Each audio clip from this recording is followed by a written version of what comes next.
Whoa, Wednesday. Welcome to Coverage's Puck Props with 14-year NHL vet Carlo Colaiacovo. Happy Wednesday, pal. How we doing? Aren't Wednesdays formerly known as hump days? Happy hump days?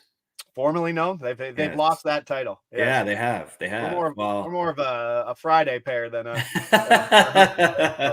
well, hey, start of a new week for us, and the last couple weeks we've gotten off to hot start. So Saturday wasn't great, but it was still a profitable week. Like we crushed the weekday slate, and then we hit a couple games where we kind of leaned on them a bit much. The Islanders game, the Kings game didn't pay off, and the Leafs. I mean, I think we're at that season of the Leafs where we don't know what we're going to get. They're supposed to be have no goaltending, no defense, and they come out in blank. Nashville 4-0.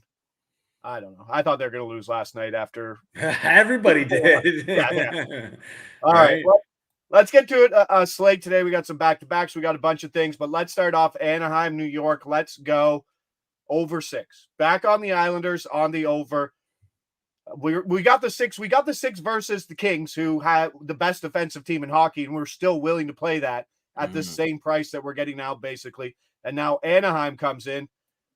The Islanders are still one of the worst defensive teams in hockey. It's crazy, like the amount of shots they give up, the amount of high danger chances they give up, and now they're scoring. So it goes both ways, but Anaheim's still a team that's obviously struggling a lot. But they're bottom in the league since November 1st, Carlo, with a shooting percentage of 5.72. The next best team is 8.1. Wow. Like it's that those things, you can't shoot at 5.5% the entire season. Things go in, you get snake bitten. I know they don't have a lot of talent, but I mean, I'm sure it was talked about in the locker room. I'm sure then they stopped talking about it. And then I'm sure probably been addressed since, because it's been like 6 weeks. What can you go through? What should you expect from Anaheim here in a good matchup for shots on goal?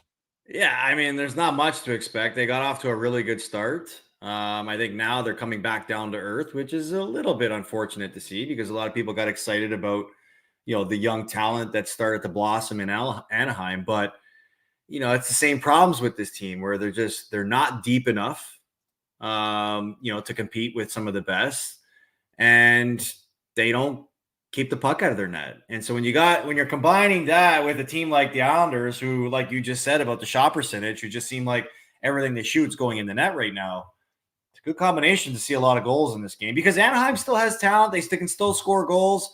Maybe the game script is they get down early, they open up a little more, and there becomes more opportunity. And, as much as we value Sorokin, yeah, he's a really great goaltender, but he's given up his fair share of goals, and I'm not sure if he gets to start tonight or Varlamov. But I think this is more about what the Islanders are doing in their surprise, or as they're surprising everyone in the league with the amount of goals that they continue to score night after night after night. It's pretty wild. Bottom 5 since November 1st. Bottom 5 in expected goals against per 60, expected goals for percentage. And the Ducks, similar numbers, bad defensively, 5-on-5. So hopefully a couple bad defensive teams, and maybe the snake-bitten Anaheim Ducks and their bad shooting percentage can give get us things some goals. Going. Give us some goals. Yeah, and here's a digging one. Like, I think there's still value on getting shots on goal versus the Islanders, who give up an astounding amount of shots on goal. 37.2 shots on goal over the last 30 days, but that is a big number. And game script, we talk about game script. I like most of the time you're pushing offensively when you're trailing. Islanders are big favorites in this game. Hopefully Anaheim can play the behind role, and that's why we're on Alex Killorn over 2.5 shots on goal. Even money. He's number 3 in shot attempts per 60. Frank Vetrano's obviously number 1, but he's at 3.5, minus 125. And this is a guy who's on the top line. He's playing with Terry, he's playing with Carlson. And as you mentioned before, this is not the deepest team, so playing with talent's important. And he is 7-3 to the over on this in the last 10, and has at least 2 shots on goal in each of those games. He's playing 20 minutes as opposed to his 18-plus average. I know you don't love Killorn, and I know this isn't a guy who creates a lot, but for the team that gives up a lot of shots, there's some dirty ones in front where that guy's probably going to be. Well, normally when I don't love a shot on goal market you find, it normally tends to go the other way in your favor. So it's probably a good thing that I don't like it. Yeah. Connor McDavid, under 3.5 shots again last night. But it's such good. It's a good play and it's great content because you're like, this guy's averaging 3 points a game, and you're like, under shots. You're like, that's dumb. You're like, no, his incredible playmaking ability right now. Yeah, he's. Right? I mean, that Nuge line with him and Hyman is. I don't know. There's obviously no line in hockey playing at a better clip than those guys right now. But speaking of better clips, Pittsburgh, Montreal. We touched on it last week with the players only meeting. It was a tough spot, right? It was after the Florida game. It was after the Tampa Bay game, and then they were still in the state and they had to play a tough Florida game. But they got the win last night. And I mean, this is a game where hopefully Montreal well, that they can use an overused term, tilt the ice and play the possession game on the back end of a back-to-back. And here's Brendan Gallagher. Under 2.5 shots on goal. It's a little juicy, minus 135. 11-2 to the under over his last 30 days. He had 10 shots in his last game. Slight outlier. Don't expect much of that. Those 10 shots accounted for 15% of his total shots on goal this year. Wow. And Montreal's just a team that just gets beat every night in the shot on goal department, shot attempt. They just lose the possession thing. And Gallagher's PP2. Do you know who he's playing on a line with right now? Who Gallagher is? Yeah. Dvorak, and who's the other guy? You say it because I can't pronounce it. Jesse Yolonen. Yes. There you go. But I'm seeing this as low as minus 155. So it's a price on the market. It's great. Sports Interaction has the best price on the board here at minus 135. So going to get a little Gallagher under 2.5 shots on goal. I mean, can you expect a lot from this guy? He doesn't create much, and he's only playing 14 minutes a game. Yeah, no, I think this is a really a value play when you talk about can we expect a guy just because he had 10 shots in one game? You're always going to have one of those games where you just feel like everything you touch or everything's going great for you. But to think that a guy who plays in the third line, and look, I have a lot of respect for Gallagher in the hard game that he plays, but he plays a hard game. He's not normally that type of game of him expecting to score 20 or 30 and be, the offensive point getter for him and for his career are long gone. He's a role player now. Yeah. And so he's going to be a guy that is on the power play. He's going to be net front to provide screens and maybe help with puck retrievals and maybe bang in some rebounds and stuff like that. But I don't look at him as a guy that's, a threat offensively. So kudos to him for having a big game last game, but I don't see this repeating in the game tonight. And, for a Pittsburgh team, like, let's be honest, like last night's game against Anaheim was a get right spot for them. Arizona.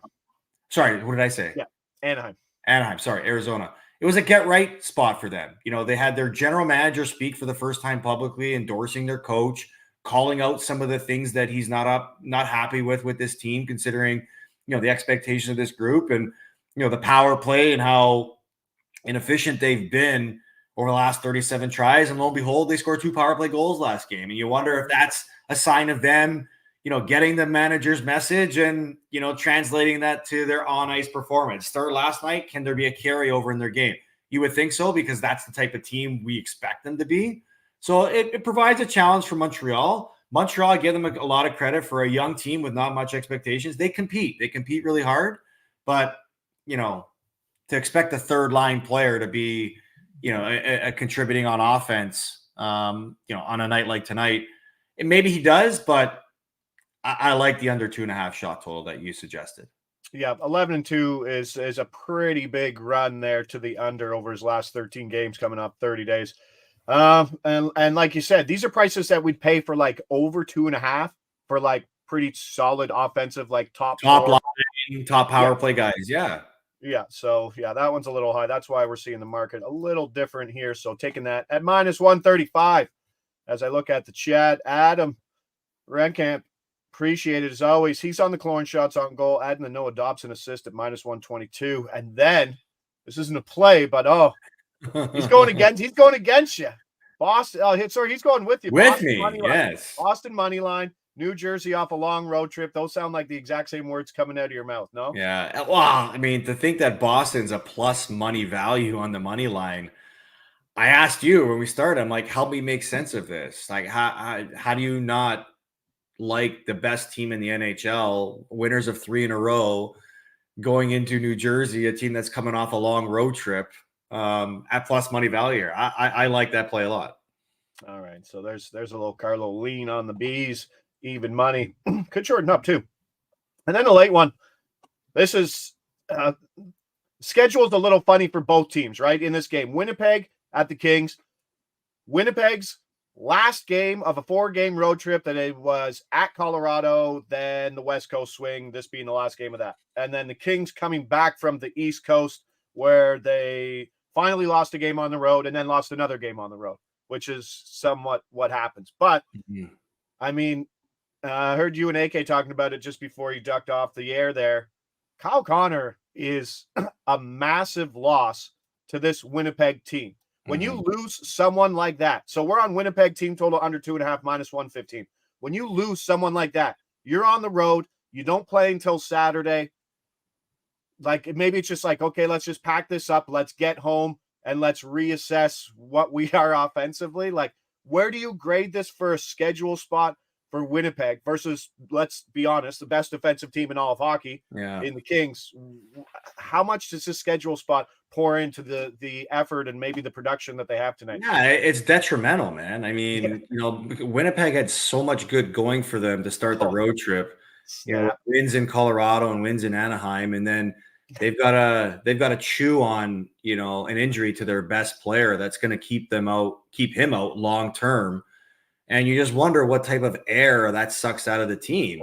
And if last night was any indication in San Jose, it's a big balloon that just popped right now in Winnipeg, losing 2-1 loss, losing Kyle Connor in a 2-1 loss to San Jose. And look, San Jose, I get it. They've been playing a lot better lately. They've had some crazy comebacks, but that's a game where you should still be able to find some offense, and they couldn't. And you just you double that down with the LA Kings and what they present with the team that they are and the way they play defense. It's, there is no good timing for something like this, but clearly the timing of this, heading into a back-to-back before they head home, couldn't come at a worse time for the Winnipeg Jets.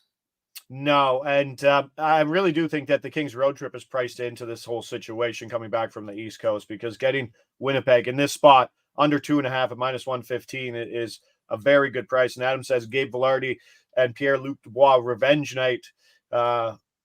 It's never not a bad, like the narrative play. It's never not bad. Like, would there be money on the board, even though they probably... for sure. There's money on the board. No doubt. It doesn't, you don't know the result that's going to be until after the game, but before the game, you're trying to motivate your team to give them extra incentive for sure. How much money did John Tavares save by not winning that hockey game? Easily a couple grand. Easily. Yes. Yeah. But there it is. Like, I don't think we mentioned last time we were talking about money on the board. A win is needed. A win is needed to pay out. No? Yes, correct. Yes. Yeah. Yes. Okay. So hopefully that one works out for the revenge angle there for Adam. Appreciate the listening. So let's recap a little 4-play action going on in a 4-game slate. Anaheim, New York Islanders over 6 minus 110. Staying in that game, Alex Killorn over 2.5 shots, even money. Do like the Toronto, but a little juicier, a little more value on Killorn there. And then Gallagher under 2.5 shots, minus 135. Probably buy point, maybe minus 140, even minus 145 if you can handle the juice. I think this is more priced in the minus 155, minus 160 area. And then just as Carlos said, just the air has escaped out of the Winnipeg Jets, who had everything going, and then Kyle Connor goes down. They lose 2-1 to San Jose, and now they got to go home, and they got all the way to Saturday to think about it. So a very tough spot there for the Jets. Team total under 2.5 minus 115. Let's call it a day, bud. Let's get 4 in there. Let's pad the pockets, turn it over to another big Thursday night football game. We can just, there's another guy I follow. He had a good post last week saying what you do last week's awful game, Trubisky and Zappy. What you do, you tell your wife, your girlfriend, whatever, you say, okay, no, Thursday night, I'm with you. Let's do something. She's like, what about football? No, don't worry about it. It means nothing. So you do that this week, and then all of a sudden you're sitting there watching football all day Saturday, and she's like, what happened? Like, full it's a good trade-off. It's a good trade-off. Yeah, but you don't tell. Yeah, you don't tell them for so, sure. Apologize to the entire the entire dating community or married community for possibly a full Saturday and Sunday of NFL football. Oh, but how good is that? Let's go. Let's pad the pockets. Love Let's it. turn it into more money. Can't wait, buddy. Let's make it happen. All right, pal. I'm Josh Ingles. He's Carlo Colaiacovo. This is NHL Puck Prop. Brought to you by Covers. Brought to you by Sports Interaction. We'll see you back here Friday, 10 a.m. Lead us out, pal. Can't wait. Ciao.